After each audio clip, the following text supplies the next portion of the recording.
Hi there, and welcome to this week's edition of the Gersnet Weekly Podcast, the Rangers podcast that's independent and made by fans for fans, and the content is absolutely free. If you've been listening to us previously, we'd encourage you to subscribe to the pod and also share it on social media and tell all your friends that we're here, get the word out there.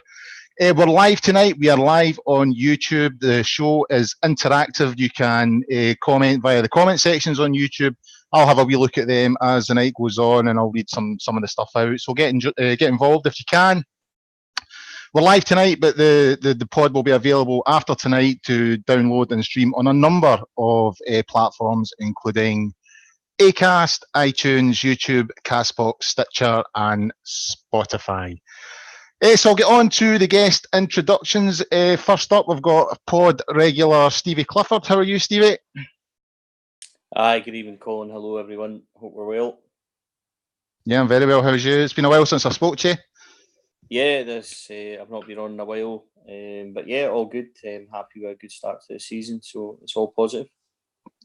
Yes, all good in the Rangers garden. Did you see? In fact, I'll introduce our next guest first, and we'll get both thoughts on it. Our other guest is Lewis McMillan. How are you, Lewis? I'm good, Colin. Good to speak to you again. It's been a while. It's been a while. Happier times nowadays. It seems pretty good at the moment. I'll ask the two E's. Did you see the bold Tommy Sheridan through the week there? Embarrassing. I couldn't watch it. Absolutely cringeworthy. But you know, his message was correct. You know, let's let them stick with Neil Lennon, and we'll just get on quietly with our business. Had to watch it through my fingers. I saw you retweeted it, and I was like, oh no. I lasted a couple of seconds. I had to put it off. It was from bad to worse. It's the way he sort of emphasises it. It's a disaster, you know. It's a catastrophe.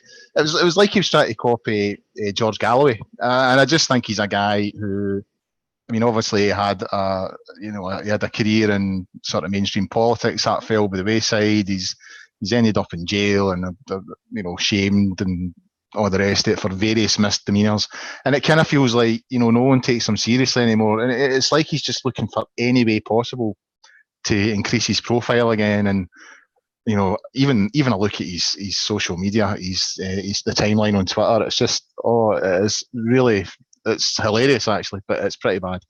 I just thought I would see if you'd seen that. So we'll get on to the topics in hand, guys. Obviously the game today, fairly straightforward. East Fife in the League Cup. So we'll have a wee chat about that. We'll also have a look back at the game on Thursday night against Mischland, or if that's how you pronounce it. And we'll also have a wee sort of preview of the game coming up on Thursday night against Warsaw and St Mirren next Sunday. So we'll get right on to it. Stevie, the game today, I mean, I saw a few comments on social media after it. People were kind of a bit down and moaning about the performance and stuff like that. I always feel that these games are kind of like that. They're always a bit stuffy. It was the conditions today were pretty poor. It was really windy, obviously an artificial surface. I mean, it wasn't the greatest performance, but it seemed to me like a fairly routine win at the end of the day. A lot of players were rested. Horrible pitch, horrible conditions. Performance was fine. Let's be honest, it wasn't out of this world. I don't think that anyone that was sort of given a chance really took it, to be quite honest. I enjoyed Joe Aribo. Thought he was exceptional again. He's got such an ability to just do these wee drag backs and little shuffles that you think aren't possible. Jermaine Defoe up front was excellent as well. Some of his touches today were lovely. His one for his goal, and then there was one in the second half where he moved it really well as well. But do you know what? Aside from that, you could possibly say that Helander was pretty comfortable in a stroll. But if he wasn't today, then I would be more worried than I would be impressed, to be honest. But aside of that, it was routine. It was what we wanted. Everybody's fine. There's no injuries, no disasters on the pitch, and yeah, we can moan about a few individual performances. Fine. I don't think anybody that really got a chance covered herself massively in glory. But is it worth moaning about? It's job done. It's 3-0. no injuries. We're through. Let's move on to Thursday. Lewis, as Stephen said there was 10 changes in the lineup today. Foderingham came in, Emerson came in, Hollander, Halliday at left back, Polster at right back, Docherty, Kamara, Stewart, and Defoe. So there were quite a lot of changes from the game on Thursday night there and from last week.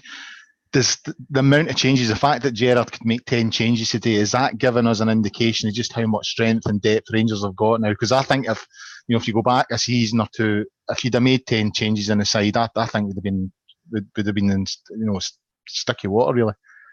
Yeah, it's impressive. I think anybody watching the game today would be impressed that although he made 10 changes, the actual quality of those changes was not equal, but not far off what we've been playing for the first few games of the season.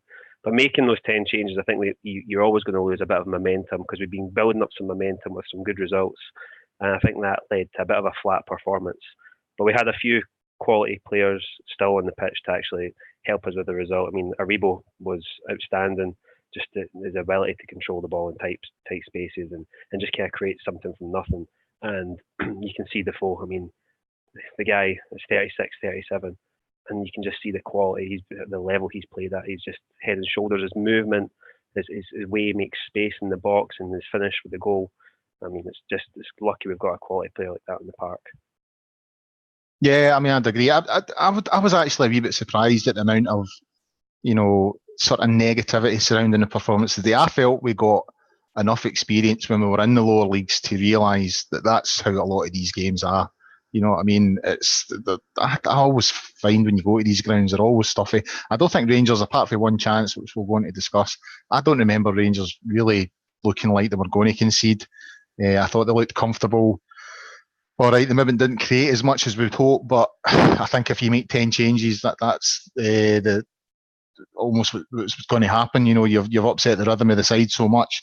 You're not going to be as creative as you were, but I was just a wee bit surprised. If you'd offered me 3-0 at the start of the game, I'd have taken it, and that'd have been that. If you offered me 3-0 before even seeing 10 changes, I'd been happy, because these are the type of games, as you say, you can come undone. It's such a difficult place to go. These guys are on the TV. They're playing for their lives. It's like a cup final for them. So even with a full strength team, as you saw across the city, it's never an easy task in a cup game. No, it's I just, I did see one comment on social media today, somebody saying, remember, this is what it was like every week when we were down there. And it was, if you think back, especially away from home, there was never any sort of flowing games of football. They were all sort of, hard fought and sort of just a bit awkward to get through. But I was a wee bit sort of surprised at how negative people were today. As far as I'm concerned, it was a routine performance and a routine victory, and this is where we want to be. This is what you want. You want to be able to make 10 changes in a team and still sort of cruise through the game. Stephen, there was once the game kicked off fairly early on, the referee had a decision regarding a penalty kick, a foul by Murdoch on Jordan Jones. What was your thoughts on that? I thought he could have given it. No, I thought he got it correct. Oh, you and the referees union. Oh dear. Well, you know that I'm probably going to side with the referee, but I mean, there was a wee nudge, but I think the other angle that it showed you kind of clarified that it wasn't a penalty for me. I thought Don Robertson was fine today. I thought he got the major decisions correct, and not that there was many. It's a pretty routine for him. I'm sure he wouldn't have been complaining about anything, to be honest. Lewis, to try and get another sort of perspective on it, now there was a debate between Sutton and McCoist at half time, and McCoist sort of saying he thought it was a penalty. Sutton was saying it wasn't, and his argument for it not being a penalty was he didn't need to go down like that. And this is something that bugs me, and when people ask why players dive, my answer is, well, some players die because if they don't go to ground, they don't get the foul. And I think that's what it looked like today. I think Jones embellished the fall a wee bit to try and highlight the fact that he's took a nudge in the back. And that's what I find frustrating. I thought the nudge in the back was enough to get the penalty. I mean, how Jones goes down, I think that's irrelevant. I think it's irrelevant as well. I think so many times it frustrates me when you see a player who's had a hard tackle in the box and they ride it out, only for them to not actually do anything with their final ball. If a player gets touched in the box and you're a striker and you think it's enough contact, you should go down. I mean, that's how you play the game. And I think there was enough contact. I wouldn't have been surprised if he gave a penalty, but equally, as Stevie says, I think it was a soft penalty, but a different ref would have gave it and you wouldn't complain about it. I think it could easily have been a penalty. See, get that Stevie Clifford pulled. The referees union nonsense. It would have been soft, but I think I mean, I think I'm probably coming, as a sort of, when I played myself and I played amateur football as a striker, and it always used to annoy me if I took a dun and didn't go down. As you say, if you try and ride it, you don't get anything, and that's why players go down. I think referees in the game overall has to start appreciating that players don't need to go down for it to be a foul. You know what I mean? If it's a big enough whack, then they should be blown. If it's inside the box, it should be a penalty or a foul or a booking or whatever. I just feel sometimes players go down for that reason, because they feel if they don't go down, they're not going to get it. Steve, sorry, on you go. And Jordan Jones, I mean, you've seen him countless times over the last few games. He takes the ball in tight spaces in the box. He's not a player that tends to go down easily. He can beat two or three, shimmy past them, and he looks to stay on his feet. So for that reason alone, I think the fact that he went down was because there was contact and he was shoved. Yeah, and plus the player involved. John Beaton texted me from the Crown Bar and said he definitely would have. I bet he would. Tom Boyd texted me and said the same thing, actually. Tom Boyd can't use a phone. Fair play. Aye, I'm lying. Aye, I am. Did you hear his comments yesterday as well? He's got to be pulled up on it. Yeah, well, it's the official club channel, isn't it? That's the thing. Yeah. And the thing is, that'll be raised by the referees. Not only Beaton, but all of the referees. They'll get on to John Halcoat and tell him that that's not on, and it'll go back to the SFA, and it'll be up to them whether or not they raise charges. So, we'll wait with bated breath to see what the SFA do about it. It's not even the fact that Boyd said it. It's the fact that the commentator actually agreed. He sort of said, there's Tom Boyd, knows his stuff, absolutely spot on, all the rest of it. And it's the official club channel, so you would have to say that it's got the blessing of the club. Anything that they say, unless they're going to retract it and apologise after the broadcast, then you would have to suggest that the club are endorsing these comments.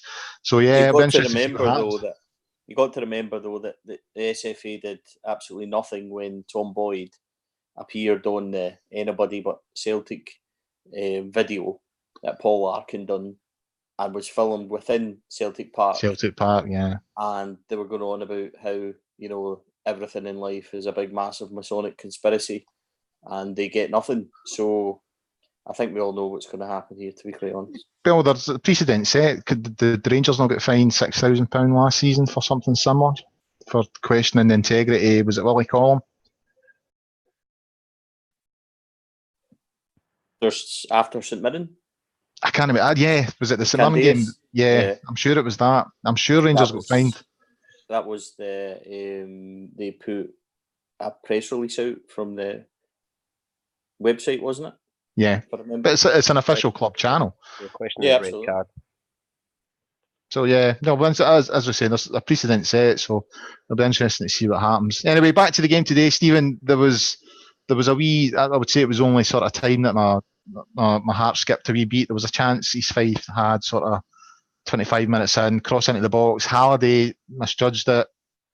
It fell at the boy Dunsmore, and Wes made a good save. Halliday playing at left back today had, I wouldn't say it was one of his better games. And the position, the left back thing seems to be a real issue, because we've had Barisic there this season, we've had Flanagan there, and now Halliday there today. Three people. It seems to be a problem position at the moment.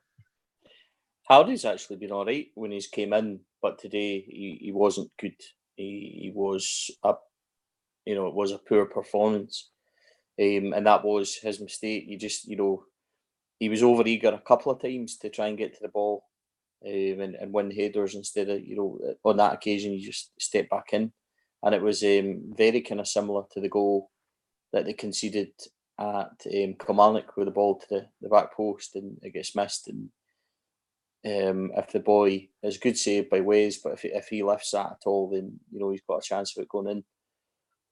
But yeah, left back is a concern because I think that personally I don't think that Halliday's good enough in the long run. I think he's good enough to deputise on occasion. I think that Flanagan is steady, but at times uncomfortable. And I don't think Barisic will ever make it as a Rangers player. Not that he's not good enough or doesn't have the quality. I just don't think he has the heart, which is something that you can't teach. So on that basis, and personally, if you're asking, I do think there's more business for us to come in and out in the window. So we'll see where we are. But it would be a mistake, in my opinion, if they get to the end of the window and they've not addressed that situation. Yeah, it's just that I thought at the start of the season when Barisic reappeared, I thought he would maybe go in the summer.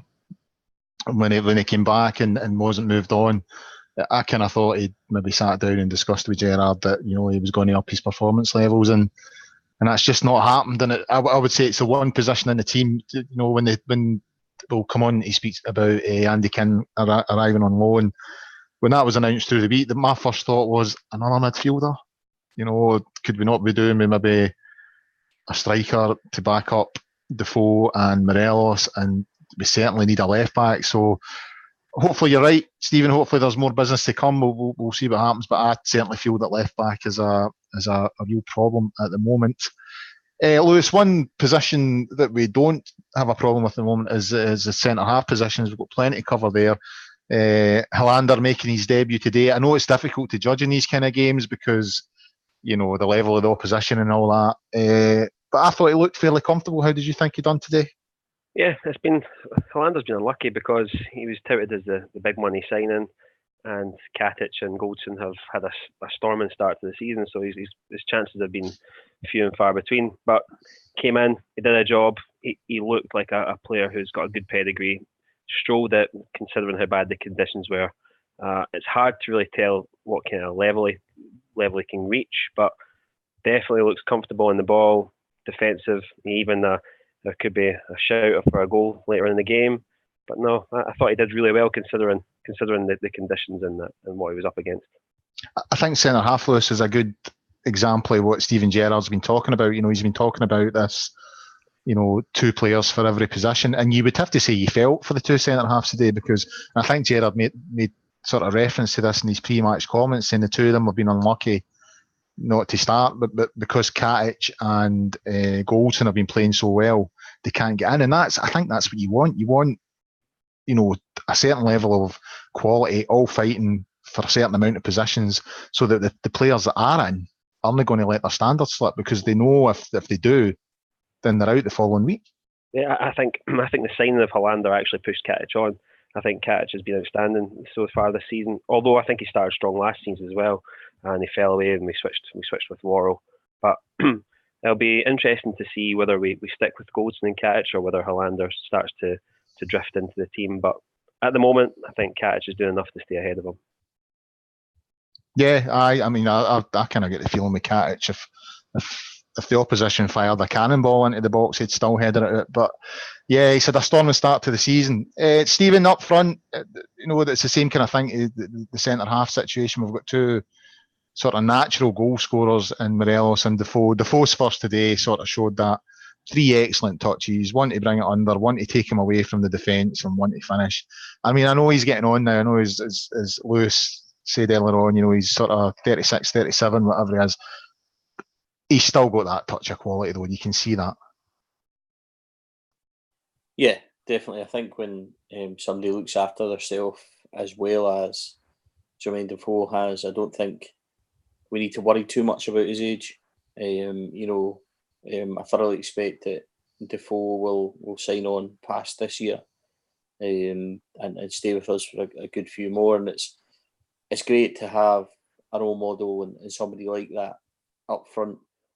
And if both of them are firing and we can benefit from that and keep swapping them about, then great. Because I happen to think that Alfredo's really upped his game in the last 3 or 4, back to the levels of interest and the kind of top form he showed last year, which is, if we're going to be successful, we need to have a hungry, good attitude and firing Alfredo Morelos. I don't think that's a question. I don't think that Defoe starts ahead of him either, but I think that if Gerrard can continue to rotate it and use it where he can, then that works for me. So it's, I don't think we're spoilt for choice, because if one of them gets injured, then we're maybe in a wee bit of trouble. But it's definitely a good thing to have them both firing, that's for sure. That's the point I was just going to come on to. I mean, we were speaking earlier about the left back position, and do we need someone else in? Obviously Lafferty's away now. Do we need someone else in for cover for those two? The problem with that position is that who's going to happily come and be a third choice striker behind Jermaine Defoe and Alfredo Morelos? I mean, it's pretty slim that anybody would want to come and do that and then be prepared to take a fairly low wage in doing that. I think it's really difficult. So you're maybe relying on them both staying fit and getting that touch of luck. But yeah, it's dangerous and it's a difficult one. But I'm not so sure that we would be looking at that position first. I would hope that their next plan would be a left back, and then I still don't think the Ryan Kent thing's finished. So do I see us getting a striker? I'm not sure it's top priority. I wouldn't rule it out, but you never know. I think we would need someone, but I think you make the valid point there.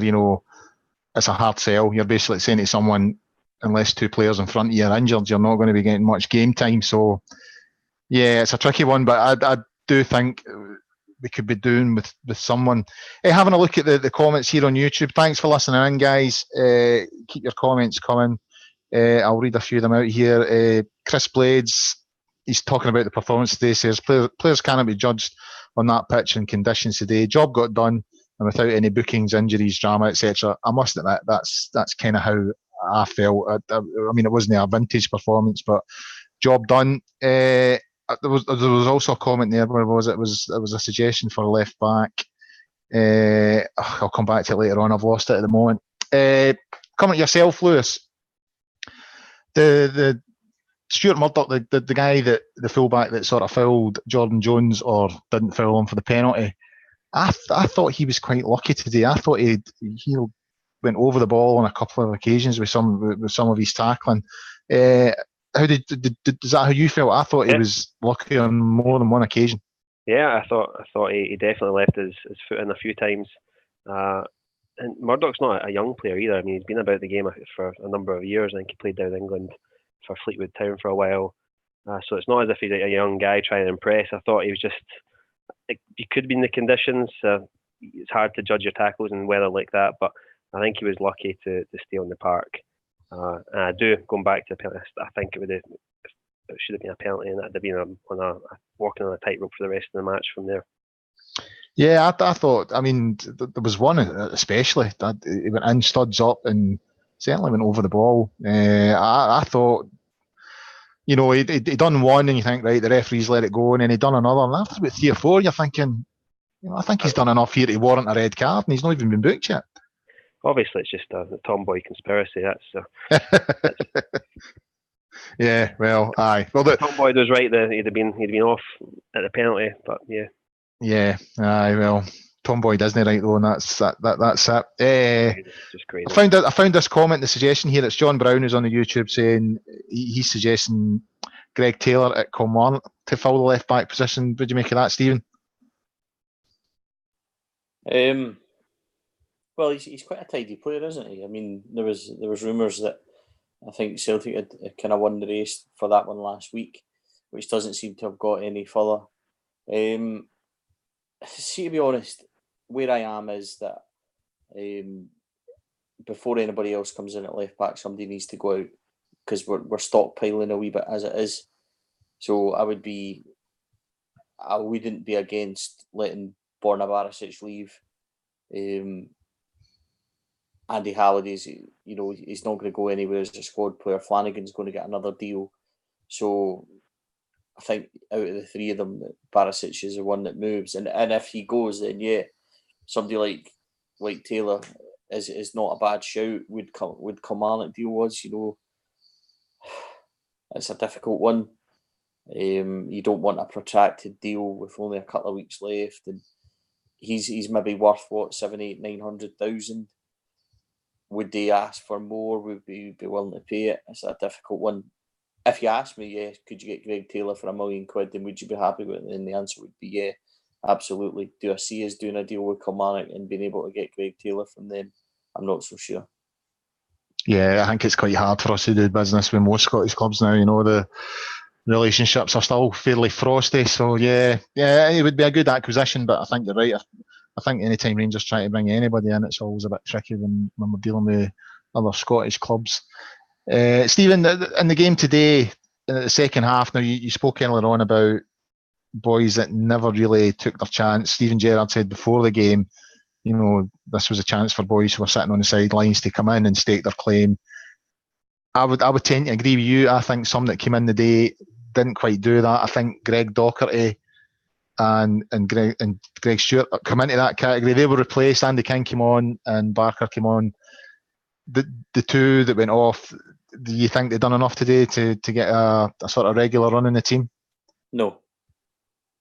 Sorry if that's blunt, but it was a passive kind of performance where they didn't do anything wrong, but they didn't do anything outstanding either. I think that we've got good squad depth, but there's,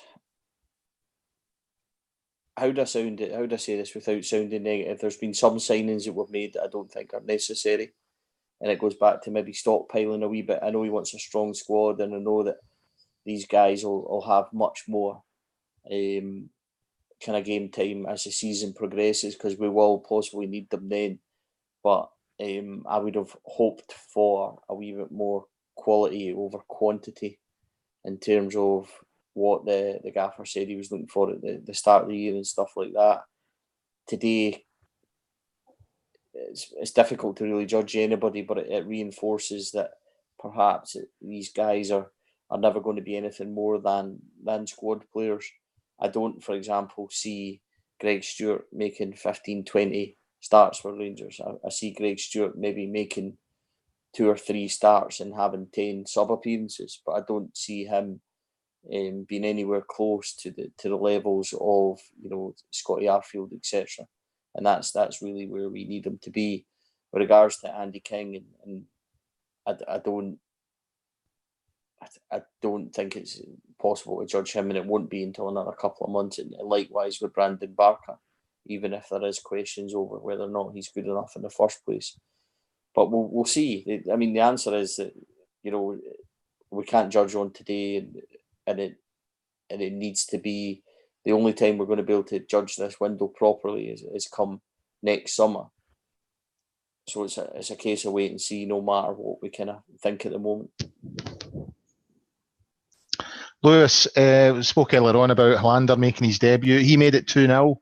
I noticed that the commentators on BT Sport today couldn't take the goal off him quick enough, saying it was an own goal. What did you think? Do you think it was Hollander's goal? Actually, I think it was an own goal, to be honest. I think he might have got the slightest of touches on it, but I think it was an own goal. But he did well enough to get in the position. I mean, he was attacking the ball, put the defender under pressure. So if it gives his confidence a boost, then why not? But I think it might have been an own goal. See, again, this is the. I need to watch that game. This is the amateur striker in me again. Going back to my Sunday amateur days. If I was within 5 yards of a ball going in the net, you know what I mean? Sniff the ball. If it grazed the air I was breathing, I was claiming it as mine. I think he done enough to claim it as his. It maybe hit off the defender last, but I would certainly have been claiming it if it was me, that's for sure. So I'm going to give it to him because, first game, debut goal and all that. So I'm giving it to him. Our defenders have got a bit of goals since the start of the season. Katic scoring, Goldson scoring, Hollander scoring, or not scoring. So it's all been good. Yeah, the finish that Katic had over in Denmark, I thought that was a peachy finish. It was one of those finishes that it wasn't even in the net, and he was already away celebrating because he knew it was away. It was an absolute cracker finish. He was running away. Yeah, that was a brilliant finish. Yeah, a very, very tidy finish. Aribo made it 3-0 with a few minutes to go. As we said at the start, guys, very, very routine performance and victory. Livingston in the next round. Stephen, how do you feel about that? I'm glad it's an away game from a selfish point of view because I'll be in Fuerteventura. So I'm glad it's not a home game from that point of view because I would have missed it. But we'd rather it was a home game because their pitch is awful. It'll be tricky. It'll be a horrible game, and it'll just be a case of let's get through it no matter what and move on. Don't think there's much really more you could say about it, to be honest. Lewis, Livingston well, obviously they beat us in the Tony Macaroni Stadium last year. They can be quite stuffy on that ground, and obviously it's another artificial surface. Has it got the potential to be a disaster or a catastrophe? I think I've got to agree with what Stevie's saying. I mean, you look at the Kilmarnock game on a plastic pitch, and then today, and these kind of games, these cup ties and bad pitches, it's just let's get through it. Football comes secondary. Let's just try and get through it with no injuries and you make it to the next round. But it has the potential to be a banana skin, but hopefully we've made the right signings this year to have a bit of quality to score a few goals. Hopefully, yeah. I'm slightly concerned about it, I must admit. It's just one of those grounds I think can always be quite tricky on, and cup game makes it even more sort of, when it's a league game, I think some teams think, if we get beat this week, we can recover some points next week. But it's just a one-off knockout thing. I think they're just all in. So I think it's a potential banana skin. And good to see that the Masonic conspiracy gave Celtic a home tie against lower league opposition. Anyway, we'll wrap the game up today, guys. We'll move on to the game on Thursday night. Michelin. Again, I thought another sort of very polished and professional performance, Stephen. I thought it was that. I mean, I didn't think we were overly impressive.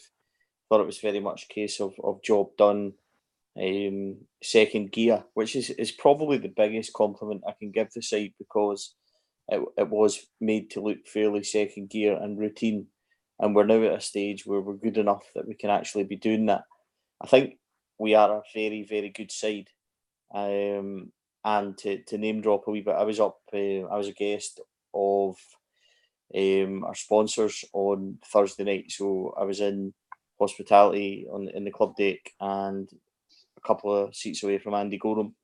I spoke to Andy at the end of the game and he was thoroughly impressed by Rangers, said we were a really good side and so comfortable, and that's how I felt. And yeah, I mean, they dropped away the last 20 minutes. I think Michelin kind of had a wee bit of a go and we loosened up, but this is where a wee kind of point I would like to make on it is that in those last 20 minutes when we came off, Ryan Jack wasn't on the field.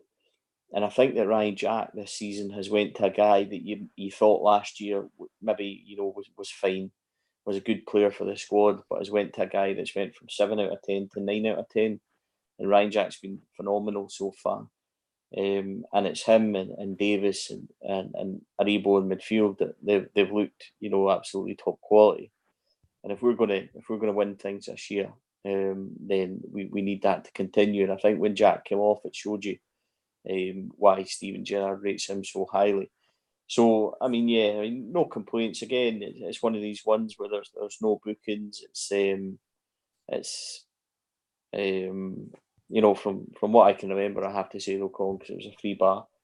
It was pretty routine, mate. I can't really.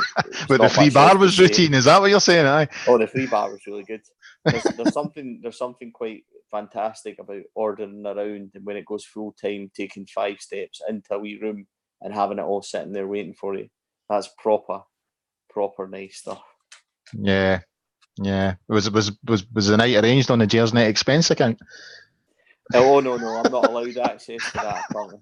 No one is. There isn't a Gersnet expense account, despite what Ian Duff and David Wren think. But yeah, I can't beat a free bar. I've not had them very often, but they're pretty good. Lewis, I felt if you're needing any sort of barometer in terms of how we're coming on as a football club and as a team, you know, these kind of European games that Gerrard has negotiated us through, especially in the sort of qualifying stages, you know, tricky games that, you know, well, obviously Pedro couldn't get us through that stage. You know, I kind of feel that these games are when you get a sense of how far we've come. And sitting there on Tuesday night, you know, 3-0 up at home, we've won the away leg 4-2, you know, we're home and dry. You know, it has been a long process, you know, baby steps, you know, all through the, you know, coming back up through the leagues and all that. But that, to me, felt like the type of performance we used to give against these European teams before we, you know, we ended up down in the lower divisions and all that. I'm still sitting jealous of Stevie's night of Free bar. hospitality. Yeah, I managed to squeeze in a warm beer before standing in a big queue for the Governor with the new ticket system. So I'm jealous of that. But no, I agree. And the biggest compliment I could give Rangers is that I think that Michelin team are a very good side, and they showed in flashes that they're close control, a really quick and tidy passing team, and I think that our goals came at just the right time. I think if they had scored an early goal, it can be a completely different game. But as Stevie said, it was very much a tidy performance from us, job done. It looked comfortable in sections. And if Jack doesn't get a call up for Scotland this season, I have no idea what he needs to do, because I think Gerrard was miffed last season that Jack wasn't in the Scotland setup. He made a few comments throughout the season, but Jack has just taken his performance to a different level. And everything seems to go through Jack or Davis when Davis is playing. But Jack on Thursday night was exceptional. And you noticed our standard of play when Docherty came on. As good as Docherty is and how much potential he has, Jack seems to just control the ball, takes it from the back four, and just starts and just everything seems to go through him. But all in all, it was a really impressive performance from Rangers. One that has been coming, and hopefully we can kick on against Legia, because they'll prove a difficult task, I think. The whole thing with Ryan Jack Lewis is this linked to, because I must admit at the start of the season, when Davis arrived last season and towards the end of the season last year, he really started, you started to get a wee glimpse of the player he was. Obviously, when he first arrived, he hadn't played for a while and he looked well off it. But towards the end of the season, he looked well on it. Kamara looked like an instant hit the minute he came through the door. We've obviously brought in Aribo, who's been sensational since he's arrived at Rangers.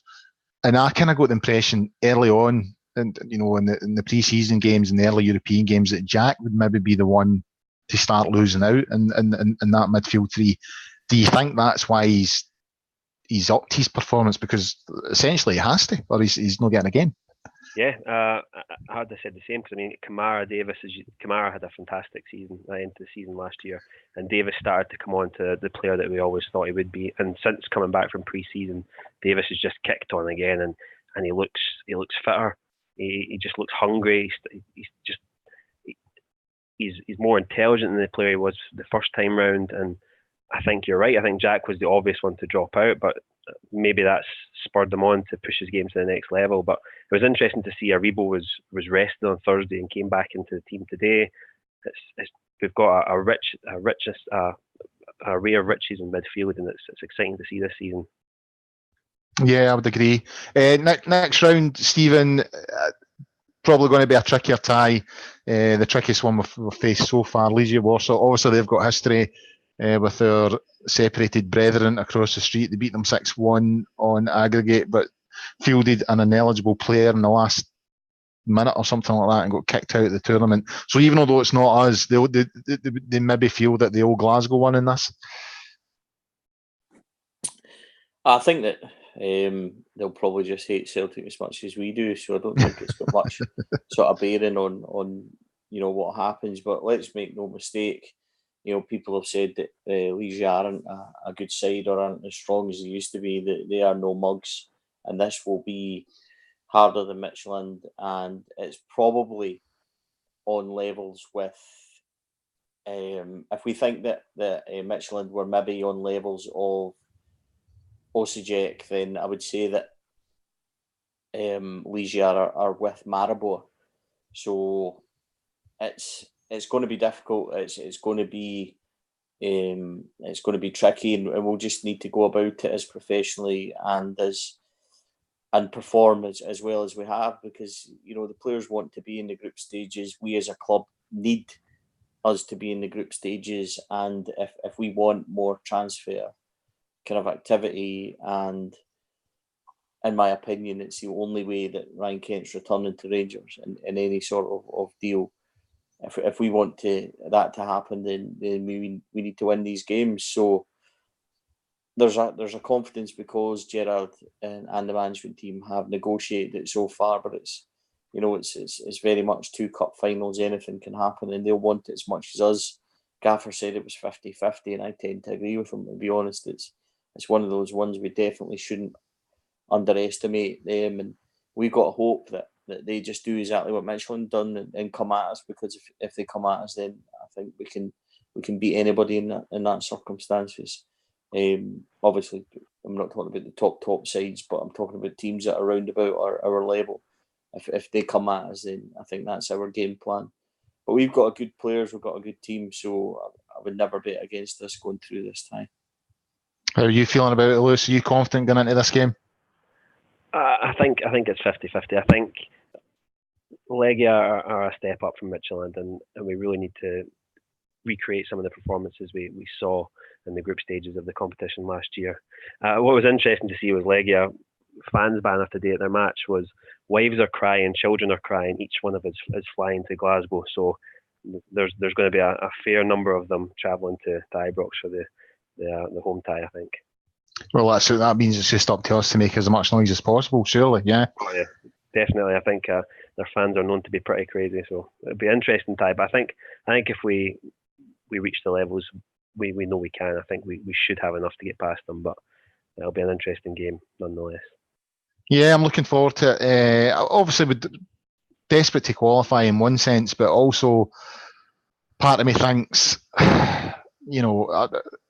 with Celtic going out through the week, my first thought was, well, that does us a favour in the title race, because if they've qualified for the Champions League group stage, they'd obviously be Wednesday, Saturday, and we would be Thursday, Sunday.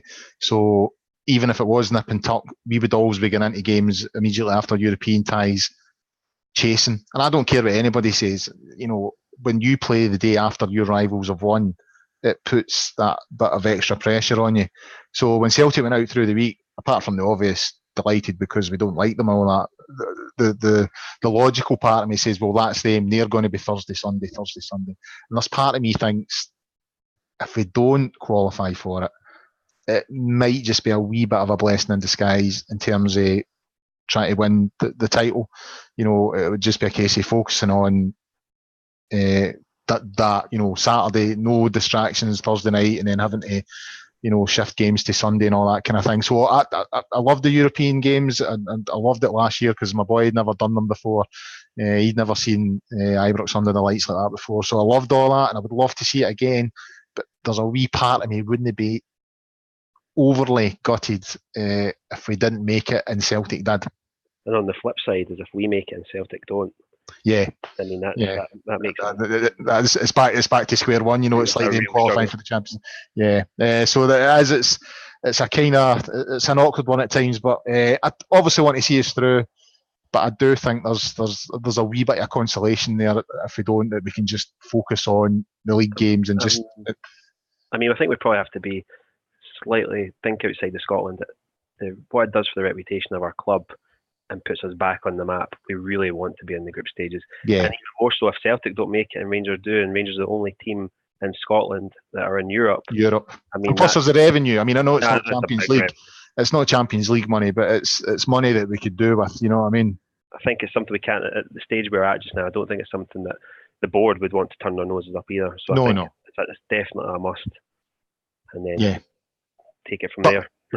There is that wee bit of me thinks, wouldn't he do as bad if he didn't make it? But anyway, right, we'll move on to some of the topics that raised their head through the week. I was having a wee scour at the papers most days to try and pick up some stuff. Stephen, maybe you'll know a wee bit about this. Glenn Middleton to Hibs. We spoke about this on the pod a couple of weeks ago, I think, when it was getting rumoured, and I'd asked who was on that night their feelings about it, because obviously there's history with us in Hibs when it comes to transfers, with the whole Scott Allen thing. So, without sounding like I'm being petty and all the rest of it, when I heard this being sort of mooted as a possibility, I did raise one eyebrow thinking, why are we dealing with Hibs? But if it's a good move for the boy in terms of his development, I suppose that's the main thing. Yeah, I think it's a case of, not cutting off our nose to spite our face. You got to remember as well that Rod Petrie's not at Hibs anymore, so he was the main, sort of protagonist last time that all went on. So it's a good move for Glenn. Higginbottom's a good manager. Leanne Dempster's there, obviously, and I don't think that we would have dealt with him if it was the previous regime.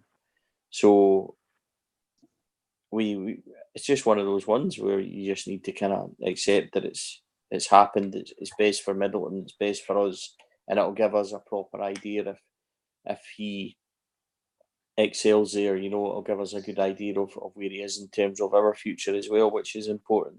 And he'll play, nearly every game or every game for them. So, yeah, I mean, am I happy that we're dealing with Hibs? No, but at the same time, it's just one of these ones. We need to just look at the positives beyond the negatives.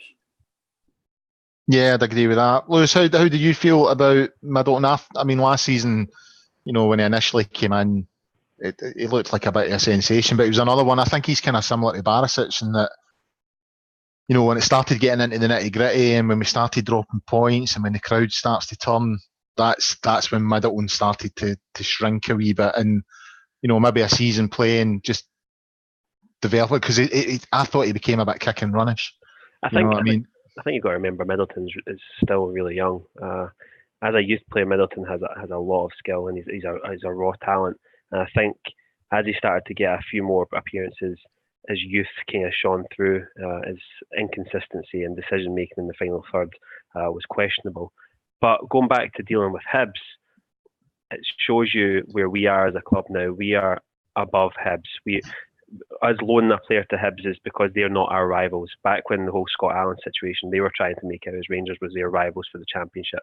Now we can give a player to them without impacting our squad and enhance their squad greatly. I think I'm right in saying Middleton got an assist yesterday for Scott Allen, which was kind of ironic. The two yeah, that is. But no, going back to, I think Middleton was close to going to Holland, and at the last minute it was Middleton who forced the move to Hibs through. So he probably wanted to stay in Scotland. I think he'll do really well for Hibs. I think, as Stevie said, I think he'll get a lot of game time. I think he'll prove to be an outball for Hibs. And Higginbottom is probably a big reason that Gerrard endorsed the move. So I wish the lad well against certain teams in the league, and I hope to see him kick on and return to Rangers a better player. Well, actually, one of the comments on the YouTube channel from GMs goes along that if Colin can help take points from teams around about us, then it's a good move. So that's a valid point. If he can get a goal or two against Celtic or Aberdeen, not that Aberdeen seeming like they're going to be causing us any problems this season with the start that they've had. But yeah, it does go back to the whole Scott Allen thing. But I think you make a good point there. It shows how far we've moved on. We can deal with Hibs, and they're not a threat to us anymore at that particular point. We were neck and neck for the Championship. So that's a valid point that I hadn't really considered. Stephen, going back to Andy King, he arrived through the week on loan from Leicester City. Obviously came on today for sort of 25-30 minutes towards the end. I think we're speaking before we came on air tonight. I must admit, when I heard we'd signed him, given the thing about left back and do we need cover for strikers, my initial view was another midfielder. Is that really what we need? How about yourself? How did you view that move? It didn't surprise me as much as it seemed to surprise others. I came right out of the blue in terms of, we hadn't heard anything about it until I think the morning of it, the kind of press got wind of it and things like that. So it makes sense if he's able to produce the form and ability he had of a couple of years ago, but he's not played a lot of football. He's had a bad injury at Derby, etc. So it's one of these ones where if you look at it on paper in terms of if there was injuries, then yeah, we are a wee bit short, so it makes sense. But it's another one that I would hope that it means that we're close to moving others on, because there's 6 or 7 in that squad that we really need to get rid of. And it's getting closer to the point of payoff, which worries me. Are we going to end up having to shift these guys on and pay them on? So it seems like a good deal, but it's very much dependent on whether he's able to return to the kind of form and quality that he's capable of. And it's going to take, a month or so to get him up to speed. Gerrard said that today. So it's just one of these ones. Do I see him breaking into the kind of top 4 in the midfield of Davis, Arabo, Jack and Kamara? Then the answer is no. Is he going to be a backup to them? Then yeah, it gives us a chance to figure out if he's decent enough, if we would want to keep him because his deal's up next summer. So I'm overly kind of excited about it. In truth, no. Am I down about it or kind of wondering, or it's kind of a lot of people have questioned it? Then no, to be honest, I'm kind of nonplussed about the whole thing. Lewis, another midfielder this week in the news, Joe Aribo, called up to the Nigeria squad, and also this spat with whoever's in charge of Charlton. It doesn't seem to matter who's in the hot seat down there. They're all sort of coming out and saying he's made a mistake to sign for Rangers. So it just seems to be a lot of nonsense, to be honest with you. But getting called up for he's called up for Nigeria, positive move, but again, as someone who's not overly keen on international football, I just worry it's another game where they could get injured. Not just another game, they tend to play in the most awkward times, and they miss spells of the season. So as good as it is for the lad on a personal level, as a club, sometimes can be frustrating when your players have to jet off to far-flung places to play international games. But I can understand why the Charlton hierarchy are angry that they lost him, because from the glimpses and the performances that he's turned in so far, he certainly looks to be a player on the up, and a player who's got a lot of potential, and hopefully will be a big star for us this season. Is there a potential for him to be sort of, Celtic have had quite a lot of success with this model, bringing players in fairly cheap and then selling them on for a huge profit, and then if they make another big move, getting a cut of any transfer fee then? I think that's the model we're always looking to go towards. Celtic have been very good at it, as much as it pains us to say it. That's been a successful model for them. So I think it's definitely something we want to take advantage of, that cross-border minimum payment. We don't have to pay the development fee like any other English teams would have to. So yeah, I think it's a model we should look to go down, and I think it could be one that comes to fruition sooner rather than later. Stephen, it's back to we've got the European game on Thursday night against Legia, and then next Sunday back to league business in Paisley at the Simple Digital Arena. We're either at the Tony Macaroni or the Simple Digital Arena. St Mirren next week, 12:15 live on the TV. Because obviously Celtic went out through the week, they have their Europa League playoff on the Thursday night too, so their game is now on a Sunday at 3:00. Again, how important is it? Just I know St Mirren should be an easy win, but how important is it that we A, win the game, and B, put in a good performance and put the pressure over to Celtic? Because we kick off at 12:15. They kick off at 3 o'clock. If we win, we've got the points in the bag, and then it's up to them. I don't think it's important to play well. I think that's a secondary. I think it's just a case of winning these games, and yeah, it should be a win. But look at how difficult it was last year when we went there. It took a freak fluke cross by Candace to get us on the way. So it's just a game that you go and win. If we want to win leagues and we want to win things this year, then you go and win it, and it doesn't matter how you do it.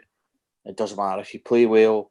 You just go and get it done, and you move on, and that's it. And that's all I'm looking for. I mean, the good performances will come, and they'll come at the right times. But games like this are the games where I'd be quite happy to win 1-0, grind it out, play horribly, as long as we get 3 points. Because we can go on about Celtic yesterday, and we can go on about everything else, but at the end of the day, they're still through, and nobody will care a jot about that performance yesterday if they go on and win things. And until we get that winning mentality ingrained, and it's not a criticism of us, but it's games like next Sunday that will dictate our season. So performances for me aren't important as much as they are a bonus. Go and win, go and get the 3 points, and get the hell out of Paisley as quickly as possible. I think that's a rule in life in general, Stephen, isn't it? Get out of Paisley as quickly as possible. If you ever find yourself in Paisley, you need to get out as quickly as possible. Lewis, I'll leave the final comment to yourself. St Mirren lost their opening game of the season against Hibs. Scott Allen, ironically enough, scored the winner that day. They beat Aberdeen last week. So they've kind of had an up and down sort of start to the season. As Stephen says, though, these are the games, your bread and butter games. Rangers have to win next week, surely. Yeah, they have to win. I mean, these are the games that won Celtic the league last year. They went to places like Kilmarnock where everything was against them, drawn until the deep in stoppage time, and then pulled a win out of the bag. And if we want to have any chance of winning the league this year, we have to go and just grind out a result. Performance is secondary. We just need to get those 3 points on the board. Score prediction? 3-1 Rangers. Yourself, Stephen? 2-0 Rangers. 2-0 Rangers. I think 2-0 as well. I'll go for 2-0. And I think we'll get a score draw in Poland as well. You think so? Yeah. I think we need a goal over there. Yeah, that's why I said score draw. Yeah, I know, but I mean, what I'm saying, I think we could take a 2-1 defeat and still turn it round. I think if we come back without a goal, it could make it a bit trickier. I think we'll keep a clean sheet over there. I think we'll nick a goal. Very confident. I like that. I like it. Let's get him back on. I know. It's too far apart every time he's on. Need to get him in more frequently. Right, guys. I'm conscious of time. That's us just coming up for the hour. So I think we'll call time there. So a big thanks to Stephen Clifford and Lewis McMillan for their comments tonight. Top stuff from them. That's all from us tonight. Obviously, we've got the game on Thursday night against Legia Warsaw, and we're at Paisley next week against St Mirren. So there'll be a show out next Sunday covering those two games. In the meantime, get yourself onto the Gersnet website and forums at www.gersnet.co.uk. And until next week, bye for now.